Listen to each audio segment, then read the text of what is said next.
You're watching Thrifty Kaniffy. Hello, everyone, and welcome to Thrifty Kaniffy. So we have a Rough Rider review for you. This could be a pretty quick one. Here's the box. It's the old style yellow. We're looking at model number RR129. There's the barcode. RR129. Oh, let me say one thing about these boxes real quick. I found that a number of them all sort of come apart at the seam. I've just been gluing them back together. So if you have old Rough Riders and stored in a box somewhere, and then you go to open up the box, and you see that your packages or the boxes kind of come apart, I wouldn't be surprised. But yeah, I just put some glue on them, glue them back together. It happens quite a bit, so just something I'd point out. Okay, so the Muskrat. I don't have a lot of these, so that was the reason I picked this up. I like the handle material here. This is black horn. Got nickel silver bolsters with the stripe on either side and brass pins. The liners are brass as well with the stainless springs. And you can notice here that, while not absolutely perfect, that the gapping is pretty minimal. You have a little here at the top, maybe just a slight amount down here, but pretty darn good. And it kind of follows in line with the theory I have of these older Rough Riders being built a little bit better. Maybe the quality control being just a touch better. Now, I have noticed one thing with the horn that Rough Rider uses, and that it does seem to move a little bit as it ages. I don't know if that's from humidity or it's just the material itself, but it tends to have a little bit of stepping on the bolsters here because the handle material, I think, actually moves after production. It bows slightly. I've had problems with other knives from Rough Rider with their bone material, but this one's holding together really well. The stepping's pretty minimal, nothing to complain about.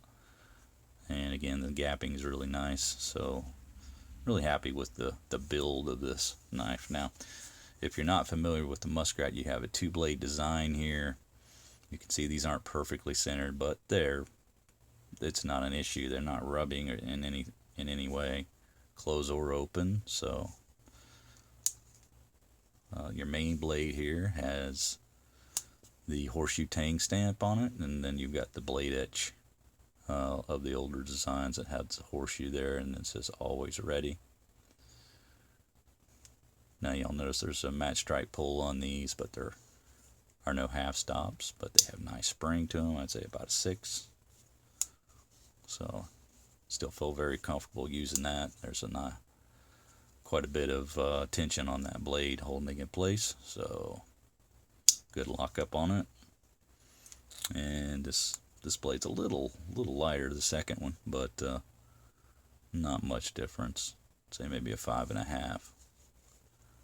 Good snap on that one as well. Now, the idea, I think, behind this Muskrat, and you guys can correct me if I'm wrong here, but obviously used to be a sort of a trapper's knife, and trapper in the sense that it's not the trapper pattern, but a trapper to use it, and then use this as a skinning blade.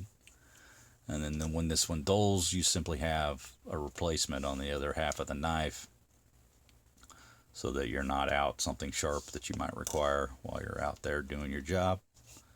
But to me, the versatility of that for somebody who's always around a strop or a sharpener just doesn't make a lot of sense. So I've never been a huge proponent of the Muskrat, but I do like the serpentine style pattern, or the frame. And it's obviously much like a Stockman. It's just the blade arrangement to me is not as versatile. So thus, I've not bought as many of these. And I think I'm not alone in that.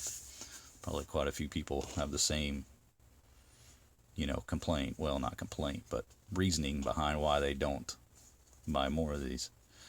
But again, I'm going after different patterns, things I don't own a lot of, and want to kind of have an array of different knives and a smorgasbord, if you will, of knives, and this kind of fits the bill.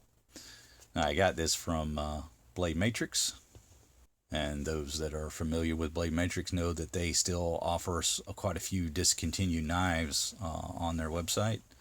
I've talked to the owner before, and I can kind of explain why that is.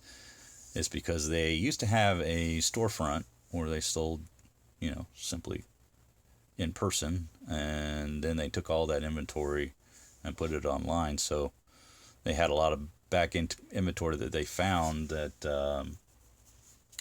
was, I guess, quite dated in terms of when they first purchased it. So a lot of their inventory is from stuff that's no longer made. So it's kind of a good deal for anybody who's looking for some older stuff. Now, that's been going on for quite a while now, and they don't have what they used to in terms of overall different things that you can get, but you occasionally still find some older stuff that you may want.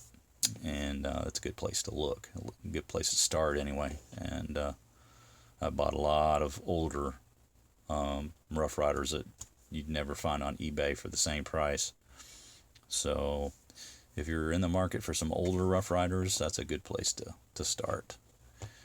Again, bladematrix.com. Now, I have no affiliation with them. I only have talked to the owner because I had to deal with him for a couple of returns, and seemed like a really nice fella. Helped me out, no problems, and never had any problems dealing with them at all. So, and they're super fast to ship. One of the best in terms of shipping quickly that I've ever dealt with. Almost always ship the same day, as long as it's not too late in the afternoon. So, again, muskrat pattern. You got that brown black horn, and I think it's a really attractive knife. Again, just maybe not the most versatile nor my favorite pattern in the world, but I want to provide an example of a muskrat on the channel, and I think this one kind of fits the bill. But that's going to do it for me today, guys. I hope you enjoyed the review and enjoy this beautiful black horn knife. Make sure you like, subscribe, comment. Please ring that bell so you're notified when new videos drop. And I hope that you guys have a lovely day. Take care.